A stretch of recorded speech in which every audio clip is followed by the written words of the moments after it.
Asian কাপের মঞ্চে চীনের বিপক্ষে বাংলাদেশের ম্যাচটি ছিল বিশ্বমঞ্চে নিজেদের আগমনী বার্তা দেয়ার।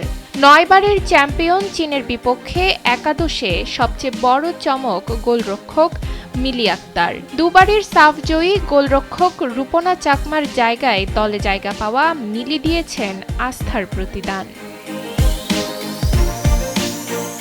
আন্তর্জাতিক অভিজ্ঞতা বলতে মিলির ছিল ২০২৪ সালে ভুটানের বিপক্ষে প্রীতি ম্যাচে মাত্র ৬০ মিনিট খেলা।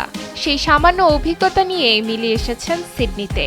চীনের বিপক্ষে মিলি ২টি গোল হজম করলেও ৭-৮টি গোল বাঁচিয়েছেন। চীনের বিপক্ষে ম্যাচে মনিকা চাকমার পর মিলিরই বল টাচ করার সংখ্যা ছিল সর্বোচ্চ।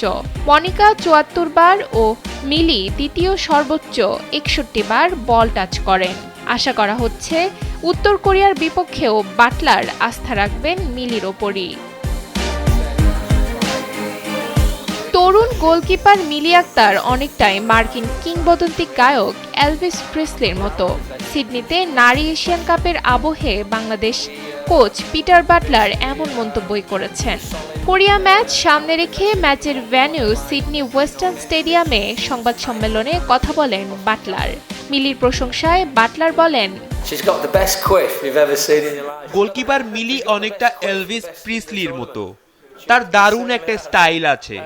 এই টুর্নামেন্টে তার চুলের স্টাইলই সেরা। সকালেও আমরা এটা নিয়ে কথা বলছিলাম। সে অনেক দিন ধরে এই সুযোগের অপেক্ষায় ছিল এবং সে যে আগে খেলেনি তার একমাত্র কারণ হলো আমাদের কোনো ম্যাচই ছিল না। সে এই সুযোগ পাওয়ার যোগ্য ছিল কারণ তার উচ্চতা আছে, হাত ভালো এবং দারুণ একটি চরিত্র। বাটলার মনে করেন বাংলাদেশে সাহসী গোলকিপার আছে, কিন্তু পরিচর্যার অভাবে তারা আলোয় আসতে পারেন না। তাই তাদের সুযোগ করে দেওয়াটাই জরুরি।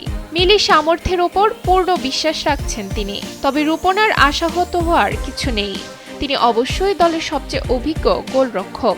বাটলার আগেই জানিয়ে দিয়েছেন, রূপনা, মিলি বা স্বর্ণা কারো জায়গায় দলে পাকাপোক্ত নয়। ডেস্ক রিপোর্ট, সময়ের আলো।